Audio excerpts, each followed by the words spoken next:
O livro de Juízes é muito perturbador e violento. Ele conta a história trágica da corrupção moral de Israel, da sua má liderança e basicamente como eles não são muito diferentes do que os cananeus. Mas essa história triste também pretende gerar esperança para o futuro.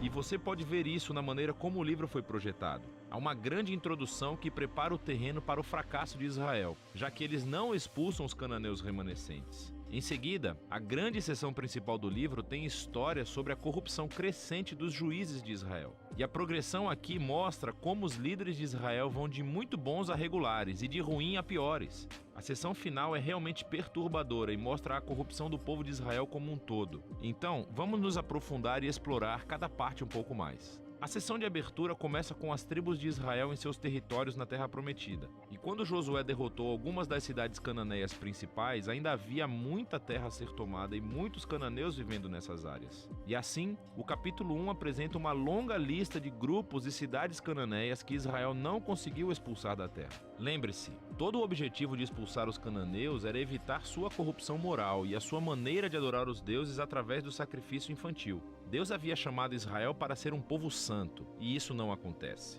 O capítulo 2 descreve como Israel tomou o lado dos cananeus e adotou todas as suas práticas culturais e religiosas. E é bem aqui que a história para. Durante quase um capítulo inteiro, o narrador nos dá uma visão geral de tudo o que está prestes a acontecer no resto do livro. Essa parte da história de Israel, diz o narrador, foi uma série de ciclos se movendo como uma espiral para baixo. Assim, Israel tornava-se como os cananeus e assim pecariam contra Deus. Deus permitiria que eles fossem conquistados e oprimidos pelos cananeus. E por fim, os israelitas veriam o erro de suas escolhas e se arrependeriam. Então, Deus levantaria um libertador, um juiz dentre Israel, que derrotaria o inimigo e traria uma era de paz. Mas, finalmente, Israel pecaria novamente e começaria tudo de novo. Esse ciclo fornece o conceito literário e o fluxo para a próxima seção principal do livro. Ele se repete para cada um dos 6 juízes principais cujas histórias são contadas aqui.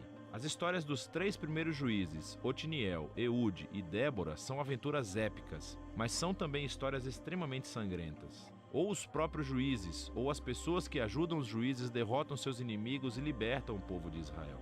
As histórias sobre os próximos 3 juízes são mais longas e se concentram nas falhas de caráter dos juízes, que ficam cada vez piores. Gideão começa muito bem. Ele é um covarde, mas finalmente chega a confiar que Deus pode salvar Israel através dele. E assim ele derrota um enorme exército de midianitas com apenas 300 homens carregando tochas e panelas de barro. Mas Gideão tem um temperamento desagradável e mata um bando de companheiros israelitas por não ajudá-lo em sua batalha.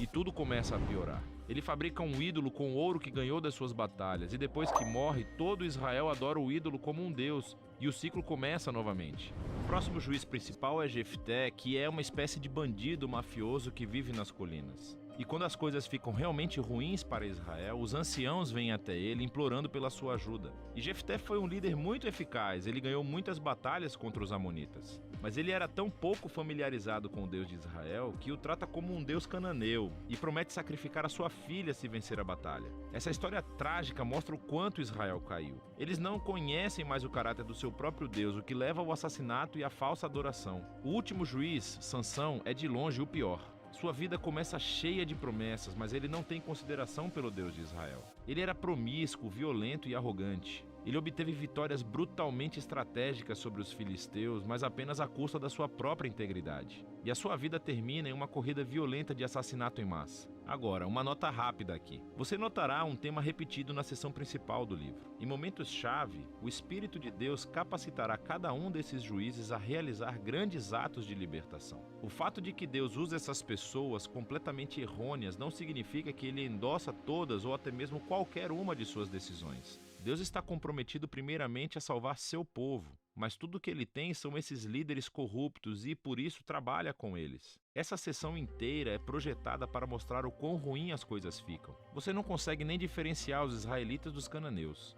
E estamos falando apenas dos líderes. A sessão final mostra Israel como um todo chegando ao fundo do poço. Há 2 histórias trágicas aqui e elas não são para os fracos de coração. Elas são estruturadas por essa linha, que é repetida 4 vezes no final do livro. Naquela época, Israel não tinha um rei, e todos faziam o que era certo aos seus próprios olhos. A primeira história é sobre um israelita chamado Miqueias, que constrói um templo privado para um ídolo. e ele é saqueado por um exército particular enviado da tribo de Dan. Então eles vêm e roubam tudo.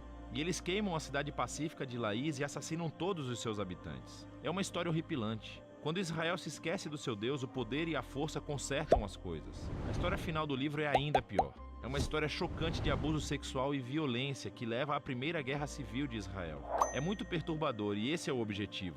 Essas histórias servem como um aviso. A queda de Israel até a autodestruição é o resultado de se afastar do Deus que os ama e que os salvou da escravidão do Egito. E agora Israel precisa ser libertado de si mesmo.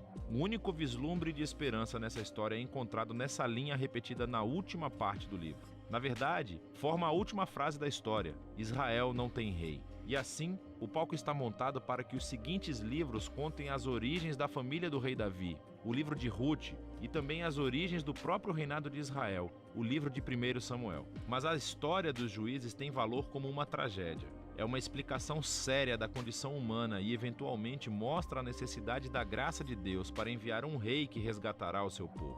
E esse é o livro de Juízes.